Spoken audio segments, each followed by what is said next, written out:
ગૌતમ ગૌત્રી બ્રાહ્મણોના કુળદેવી દેવી શક્તાંબિકાની પ્રતિમા લઈને આવતું ગાડું પસવાદળ ગામમાં અટકી ગયું અને માતાજી ત્યાં જ બિરાજમાન થઈ ગયા. આ છે બનાસકાંઠાના વડગામના પસવાદળ ગામે આવેલું 12મી સદીમાં સ્થપાયેલું શ્રી શક્તાંબિકા માતાજીનું ચમત્કારિક મંદિર. બનાસકાંઠાના વડગામ તાલુકામાં આવેલ આજનું પસવાદળ ગામ પુરાતન સમયમાં પુષ્પાવતી નગરી નામે પ્રચલિત હોવાની માન્યતા છે. આ પુણ્યભૂમિ પર વસેલા શ્રી શક્તાંબિકા માતાજી ગૌતમ ગૌત્રી બ્રાહ્મણોના કુળદેવી છે. ઉત્તર પ્રદેશથી આવેલા બ્રાહ્મણોમાં આચાર્ય, પંડ્યા, વ્યાસ, રાવલ સમાજ સહિત પંથકની દરેક કોમના લોકો દેવી શક્તાંબિકાને આદરભાવથી માને છે.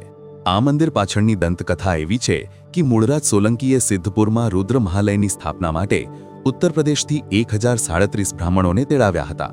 આ બ્રાહ્મણો પોતાની સાથે પોતાના દેવી દેવતાઓને લઈને આવ્યા હતા. આમાંથી ગૌતમ ગૌત્રી બ્રાહ્મણોનું દેવી દેવતાઓ સહિતનું ગાડું પસવાદળ ગામે અટકી ગયું. અથાગ પ્રયત્નો પછી પણ આ બળદ તસુભાર પણ આગળ ન વધ્યા. એટલે બ્રાહ્મણોએ માન્યું કે આ કોઈ ચમત્કાર છે, માતાજી અહીં જ સ્થિર થવા માગે છે. હવે રુદ્ર મહાલયની સ્થાપના બાદ મૂળરાજ સોલંકીએ બ્રાહ્મણોને જુદા જુદા ગામ દાનમાં આપ્યા. જ્યાં ગૌતમ ગૌત્રી બ્રાહ્મણોનું ગાડું પસવાદળ ગામે અટક્યું હોવાથી તેમને આ ગામ દાનમાં અપાયું.